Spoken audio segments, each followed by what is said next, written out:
Okay, it's 4 o'clock, and I'll go ahead and call to order the meeting of the TERS Board. It is September 24th, 2020. Since I didn't request anyone to do this, I'll lead us in the invocation, if you'll bow your heads. Father, thank you so much for allowing each of these members of this wonderful community to serve and serve the citizens of the community. Let us always be mindful of you as we make the decisions that we make. For it's in your name I pray. Amen. All right, item number 3, which is, You do the pledge? oh, it's after that. I'm sorry. Yeah, we combine them now. Pledge allegiance To the flag of the United States of America, and to the republic for which it stands, one nation, under God, indivisible, with liberty and justice for all. Thank you. All right, item number 3 is the approval of the minutes from the meeting that was held August 20th of 2020, and you should have received a copy of that in your package that you have. So I will be looking for a motion for approval. I move approval as presented. Motion to approve and a second.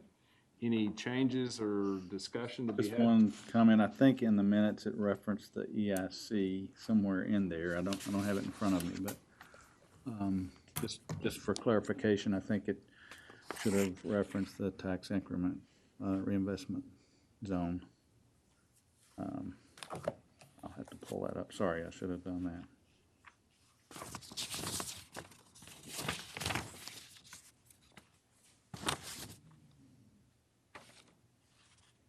I didn't bring my iPad, so I was trying to find it on my phone. It's a little slow. On the minutes, underneath the city executive staff present, the first paragraph states, no citizens were present at the Economic Improvement Corporation meeting due to Sure does. COVID-19. So I think that should say the church board unless there's a reason for that. We can I'll get that corrected. We can get that corrected. Oh.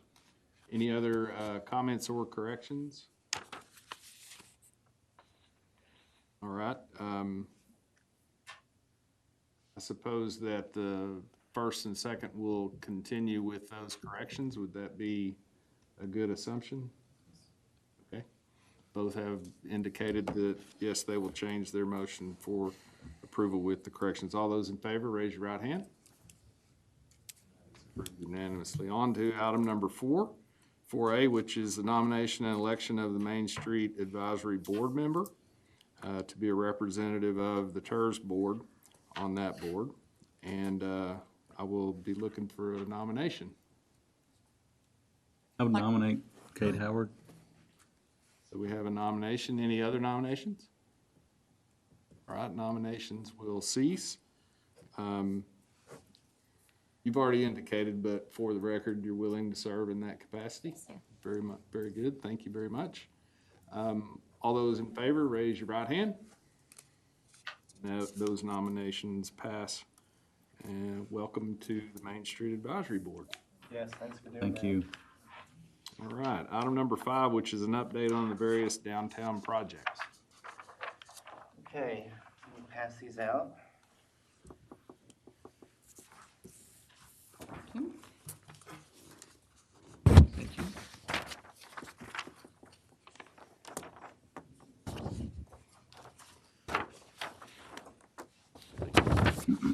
So this is a modified list that Main Street's been working from.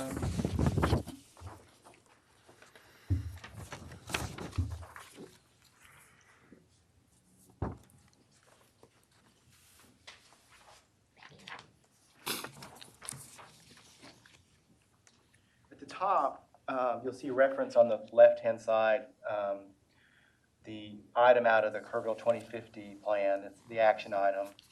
And they looked at the entire downtown chapter and they ranked these as their highest items.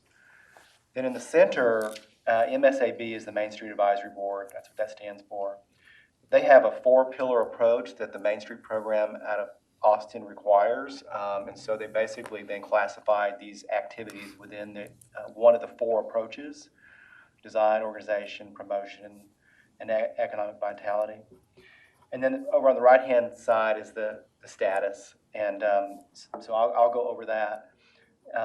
But before I do, I've also listed some additional projects at the bottom that are not necessarily one of the items at the top, just to give you, I guess, a flavor of what kind of projects are underway or pending for the downtown.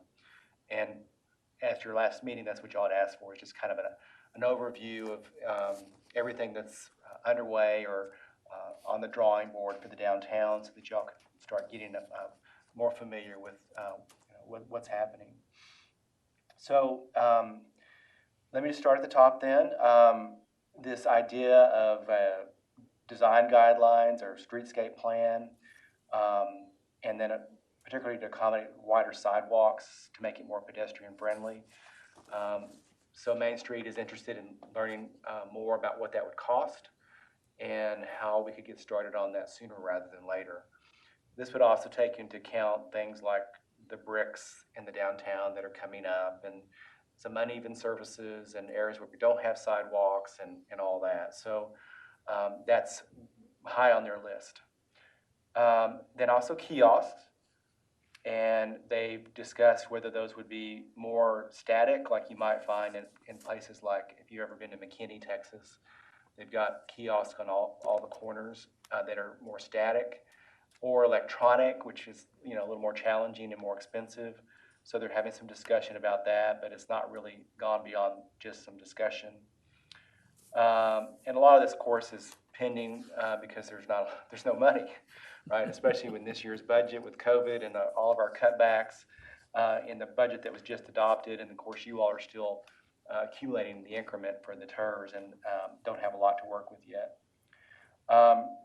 The next one is to promote downtown as a cohesive business unit or a district and have more unified branding. Y'all are probably aware Clint Morris is doing some work in this area. The Downtown Kerrville initiative with his website and so forth, and so they're having discussions. Is that what we want to, embrace, or do we need something different? And so that would be something that you all could certainly weigh in on as well. Make downtown pedestrian friendly, which is similar to the first item, D12. Consider installing iconic artwork in the downtown.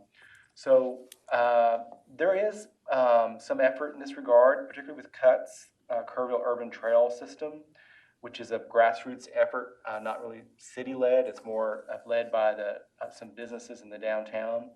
The first phase of that is Clay Street from Water to Shriner. And so they're raising money, and they actually have about $70,000 to work with.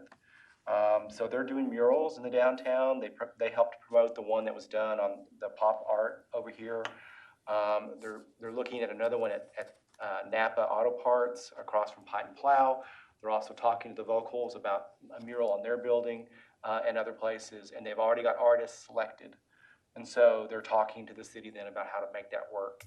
But it's pretty cool what they've come up with. The other thing that they're working on is other art pieces, and art's different for different people, right? It's eye of the beholder. But they are coming up with some additional ways to introduce art. Of course, we have the James Avery sculpture that everybody's familiar with, but other than that, there's not a lot of art. There is some more industrial type art that CUTS is also looking at installing at different locations. And the idea is that wherever you have these canteen lights that are going to be going across the street, in this case, phase one on Clay, that you would have an art piece there, and you'd also have a plaque that would describe what it is. So the lights also identify, hey, there's an art piece here. And so that project is really pretty well underway, the light project. With the first phase of that, we at Clay and Water, and then another, hopefully one at Pine and Plow and Napa. And KPUB is heavily involved in designing the structure and speccing the lights. So these aren't Christmas lights. These are the real deal that you'll find other places. So the design has been blue and green lights, or maybe just blue lights, at certain locations, strands of like 8 at a time, as you move down the corridor, and it kind of creates this alley. And I think they're about 18 feet high, so there's not an issue with traffic. And so it's pretty exciting. We had a coordination meeting last week, and probably won't really get underway until like June. So each of those segments with the strands, 8 strands, would be treated basically as a street light. And the city would pay for the maintenance on those like we would a regular street light. And that's our deal with KPUB. They install the street light, and we pay the monthly cost. And so then they amortize the cost of that over time. This guy over here is very familiar with that. That's what that project's about. Then the next one is encourage businesses to focus on the river. Instead of turning their backs, should be turning backs to the river, use the back patio. So we've seen that certainly with Arcadia. Hopefully most of y'all have seen that tremendous project, and it's just fantastic. And the Fours are talking about doing the same thing with their property. We're also, in the EIC's budget this year, we've got a concept budgeted, a concept plan effort design budgeted to look at the feasibility of the boardwalk as well as the trail system coming up from G Street now all the way to the downtown on this side of the river. And so that's budgeted to do at least the feasibility, and then we'll go from there. But there's other opportunities to do the same thing in other parts of the downtown as far as orienting toward the river. And we're also going to be seeing that with the A.C. Shriner House in terms of the use of that building, which I'll talk about in a minute. The next thing we have is to encourage that, maybe pursue grants for dilapidated facades. This is a program that was in play for a little while, several years ago. Some of y'all may be familiar with it. I think it was up to $10,000. It was a matching kind of thing. Had a little trouble being used because it was EIC money, and you had to create primary jobs. So it had to be on a business that was actually primary jobs, which retail is not. So it's really problematic to be using that kind of funding. This could be an ideal program for you all, at least at this stage, and maybe you just do a certain number per year at some certain amount in your early years because there's not a lot of money, but just something to be thinking about. And so this would be not just those that are facing the river, but maybe it could be used to help orient toward the river, but also along Earl Garrett or Water Street, where you've got facades that need some attention, and they need some help to do that. Just an idea. Then integrate local history into a cohesive downtown walking tour. So the HDBA, which is the Historical Downtown Business Association, is working with the Historical Commission and the CVB on that effort, and it's well underway. And it's basically a pamphlet and identifying locations in a tour, and probably putting some markers up at some point. Then the create architectural standards and guidelines for buildings. They would just be guidelines. The state law does not allow us to require aesthetic materials or the look of a building. Cities have done that for years, but last legislative session it's been preempted now. So what cities would do is they'd create these districts like a Main Street district or a downtown district or a river corridor district or whatever, and do an overlay zoning and say, in this district, you need to have this kind of look and feel. It'd be like going to Santa Fe where all that's restricted, right? It has to have a certain look. So that was one of the things that came out of Kerrville 2050, but now that's not something that we can do just compulsory, and in Kerrville, that's not the way we typically do business anyway. We try to encourage it and incentivize it. And so the idea would be that we would develop some guidelines for designs in the downtown area, or multiple designs, because the downtown, as far as the TERS area, is really a lot of different neighborhoods, so to speak, pulled into one downtown area. So, the East End would be very different from, say, the Clay Street versus the core of the downtown versus the Garden District and all that. So, Then partner with downtown stakeholders and others to program more events. This is something that the Main Street is working pretty hard on right now. They've identified at least one event per month where they're going to try to help take that event to the next level as opposed to doing their own event. And so, for example, Arcadio approached us about a project that they're working on, and they've invited Main Street to be a part of that, to be a partner to help promote it. And so, whether it's Chalk Fest or it's some other event, how can Main Street then promote that event as well and bring more people downtown? Not just 1 or 2 months a year, like November when we have the Christmas parade or when we have the Chalk Fest, but every month there's an event. And so that's the idea that they're working on. Then explore potential uses for downtown garage beyond parking. So this is challenging, but people that design retail shopping centers and strip centers will tell you that, in downtown restorations will tell you that you need to create a canyon. So you want retail on both sides so people can walk down one side and back the other, like you have in downtown Fredericksburg. If it's just one side, the side I'm not going down there, there's not that many shops, But if it's both sides, or at least there's a nice tree canopy and the sidewalks are nice, then it makes it a lot more walkable. So the idea here is that the garage, maybe we use the first floor, parts of it anyway, to create retail space across from Herring and Grape Juice and that areas to make it more inviting and for something to do on both sides there. So that's been looked at as, how could you work that in? And maybe it means that development services moves out somewhere else and we use that space for retail, and then down on the other end, take that corner in. So those are just some ideas that have been discussed. As far as doing something like on the top of the garage and that sort of thing, the loading just does not allow for that. And so we get a lot of requests for even events in the garage. And so we have to say, well, you can only have so many people per square feet, and they have to be in this part, and it gets tricky.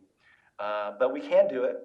For example, Cuts is asked to do another Trailblazer event on top of the garage where they're going to do the phase 1 of the lights and so forth. And we said, yeah, you can do it, but you have to limit it to this many people in this area. So it can be done, but it is a little tricky. Improve pedestrian and bicycle connections to and across the river and the river trail. So that's being done again with the study that I mentioned, of the concept plan, bringing the trail up from G Street to the downtown, but also with the A.C. Shriner House, which is a library facility. Some of y'all may have used the stairs behind the library before, pretty rickety. Well, one of these big storms that we've had recently took them out. And so we've applied for insurance claim on it, and that's being assessed right now. So we'll get some insurance money back on that. But we also have included a ramp system in addition to stairs as an option as part of the A.C. Shriner House redevelopment. And so I'll talk more about the status of that project, but it may be that ramp system and new stairs happens earlier as a separate project to make that connection back all the way over to the intersection of Clay and Water. So there's a connection from the downtown, even for bikes and people that can't take steps to take the bridge there across the river. And of course, there's the walkway below the dam at Louise Hayes Park that needs some attention, and we're looking at making some more connections of sidewalks to the trail. That would be one location where maybe we come off the trail, pick up that crossing below the dam so that it can be carried back over across the river.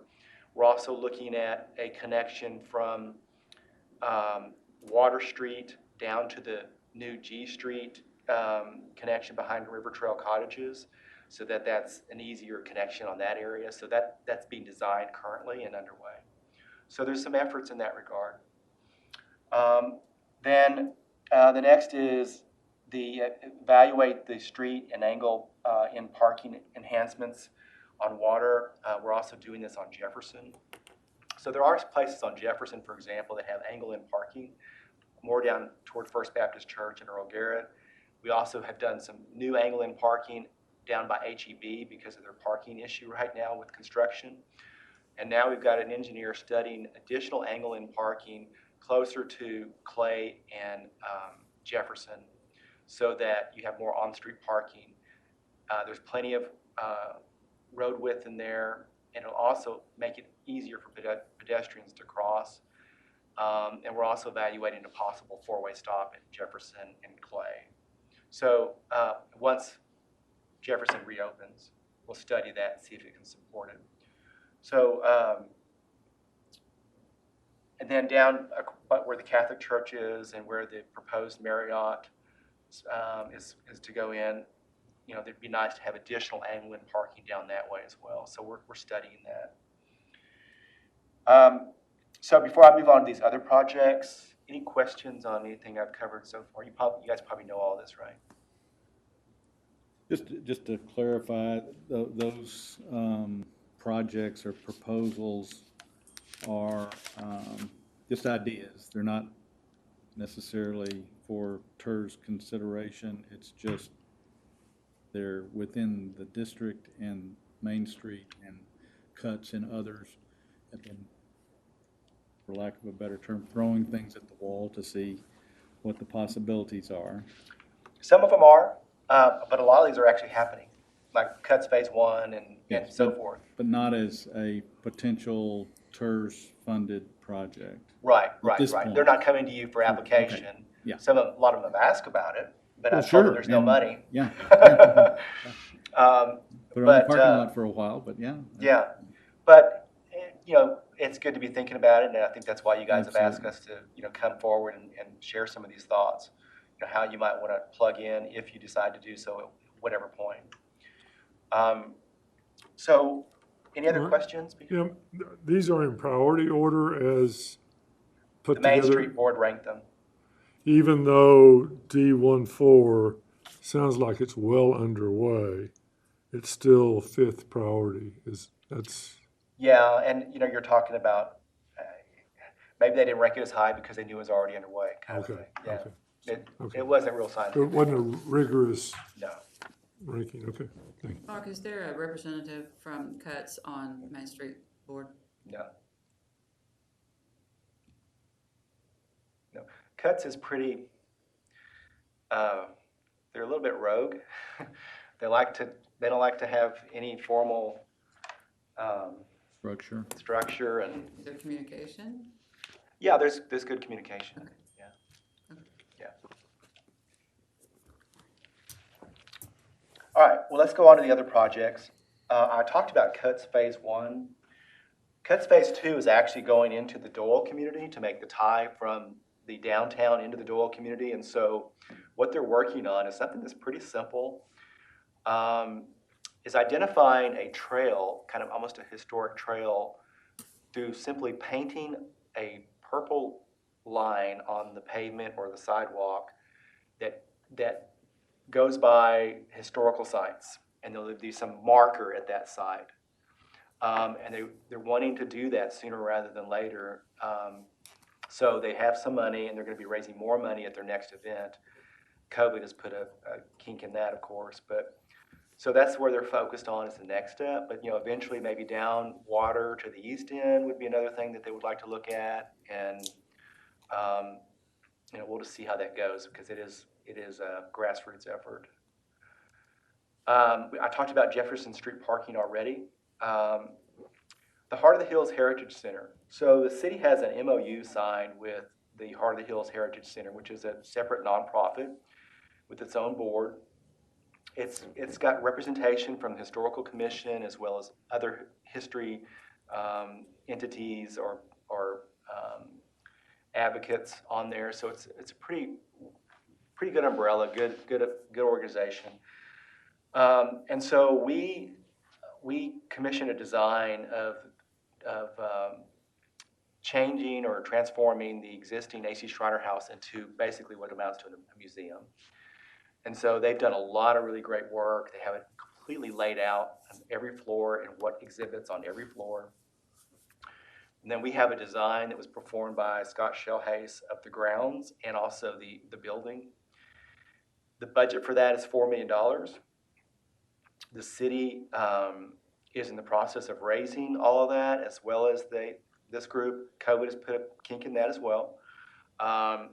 They would raise another $1 million just for their operations, because they'd be responsible for management of it, not the city. We would still own it, but they would lease and manage it, and they'd be on the hook for all the costs of managing it. And so, on fundraising, the good news is we do have a active request with a foundation that I just can't name right now, but they've asked us to apply, and that ask is for $1 million. The library also has another $2 million in donations that, actually it's more than that generous benefactors have provided over years. And then, there may be some other funding that we need to come up with, but we're still working that. It's just gotten slower in terms of making that come together because of COVID.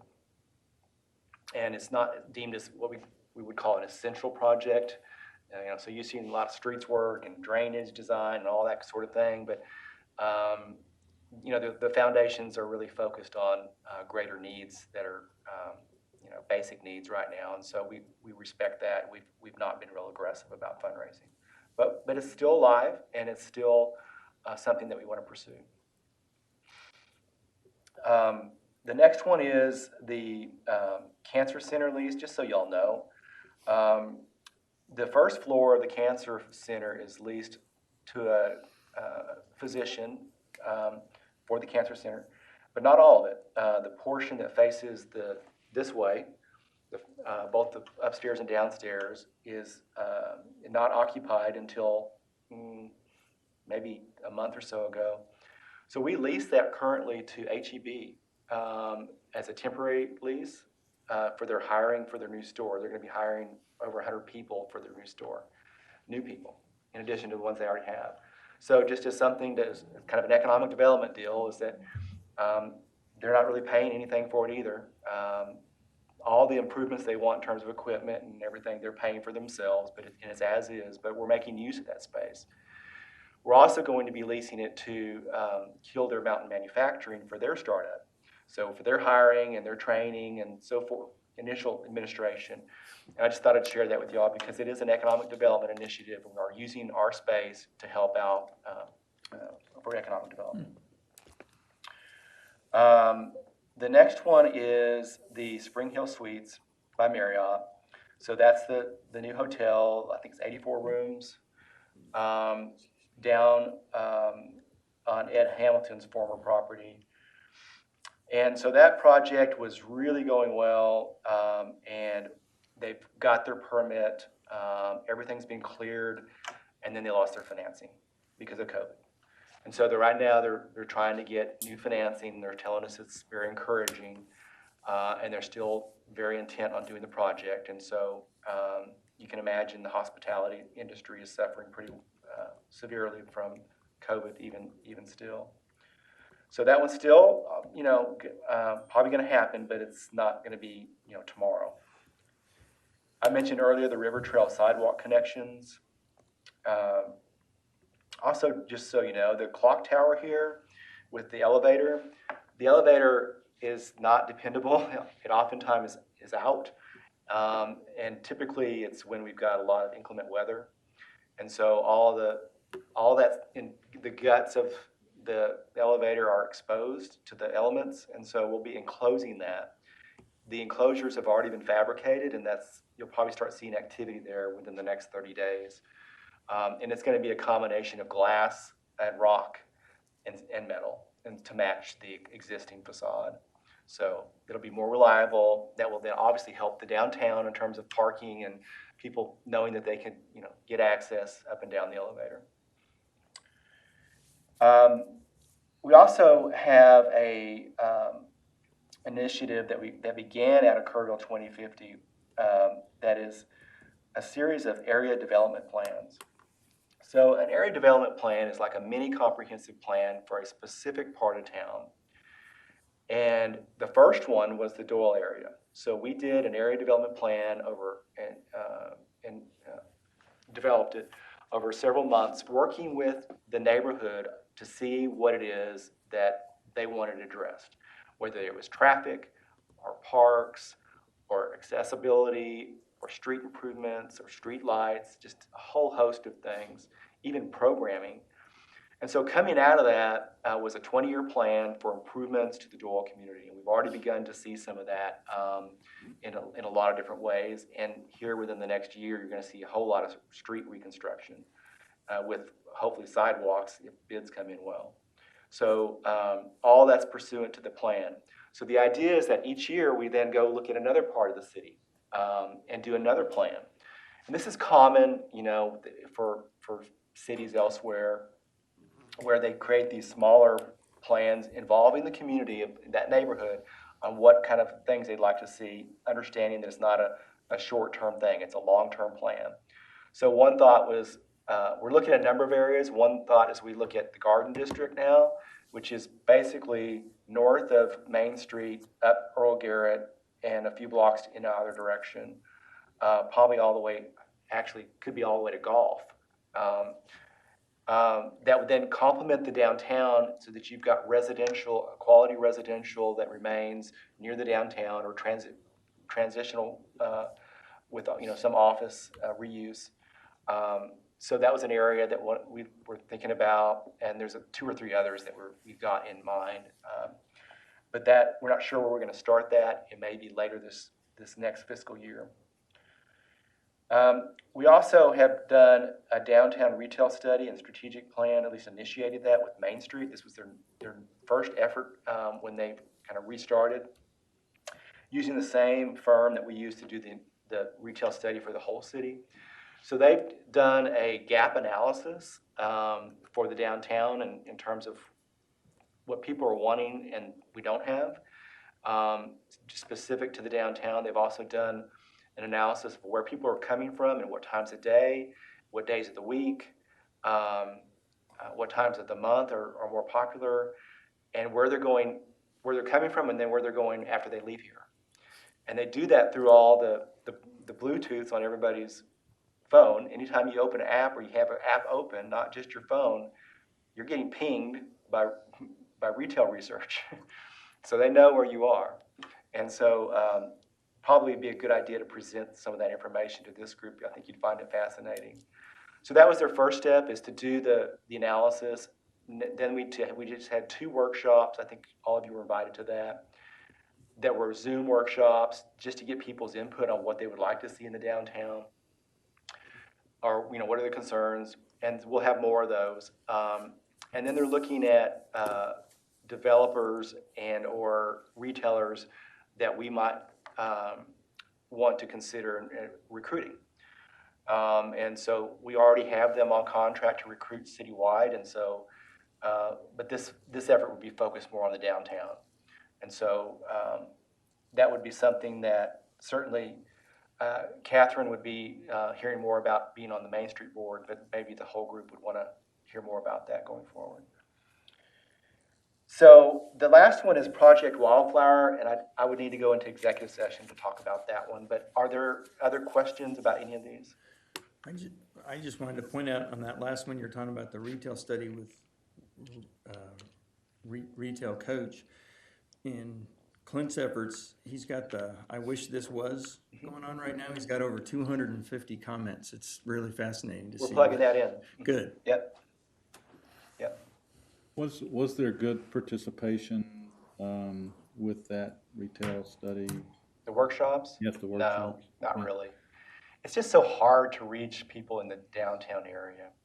And, we've done mailings. We've tried to get HDBA to help, word of mouth. I think once I hire a Main Street director, that person, that's the first thing they're going to do is basically just walk the streets and make contacts and get contact information for a good database. And get people's attention and help people understand what it's all about. It just seems counterintuitive to me. Why would you not want to participate in that if you have a vested interest in downtown? And we had it at 8:30 and 5:30, so it was before and after, so that wasn't in the middle of the workday. Of course, restaurants are open later, but anyway. No, it wasn't as, it was okay, but it wasn't as good as we'd like. The morning session was better than the afternoon. Good effort, though, I think. Other questions? Okay, so you need a motion to go into executive session? Mr. Chair, I move that we recess and reconvene in executive session pursuant to Chapter 551, subsection 551.087 of the Texas Government Code to deliberate economic development negotiations. I second. We have a motion and a second. All those in favor of moving to executive session, raise your hand. And we are moving to executive session at 4:35. Okay.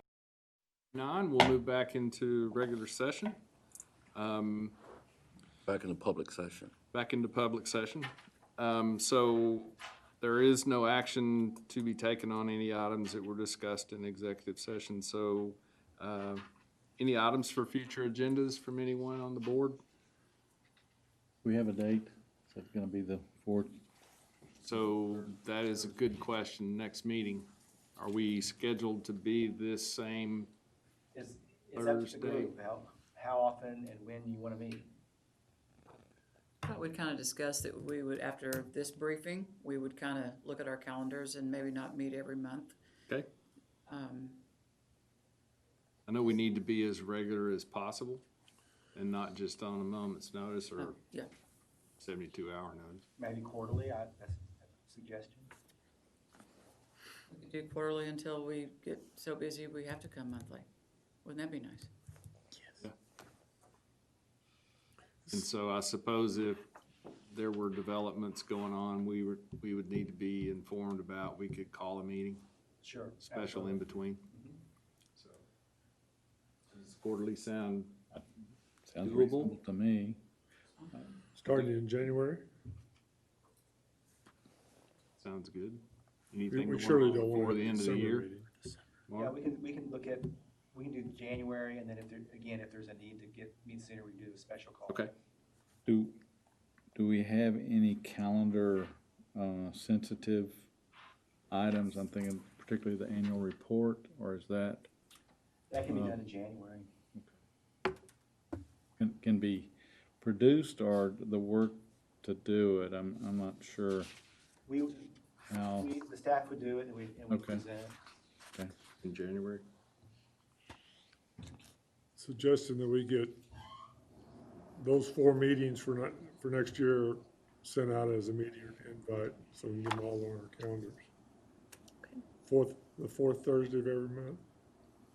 4 o'clock. So the January one would be the 28th? the It's 22nd? Or Oh, 21st. no, wait a minute, you're right, 28th, 28th. 28th. 28th. 1, 2, 3, and 4 would be the 28th. And then do the same fourth Thursday of the month of April, Yeah, and just, all the way through. but if we can get those sent out, that'll be, Challenge may be in December. Yeah, So do we need to put that into, Well, it's not listed as an action item, so you can't Probably take not. action, but we can just do this by consensus. okay, good. So you're saying 22nd of January?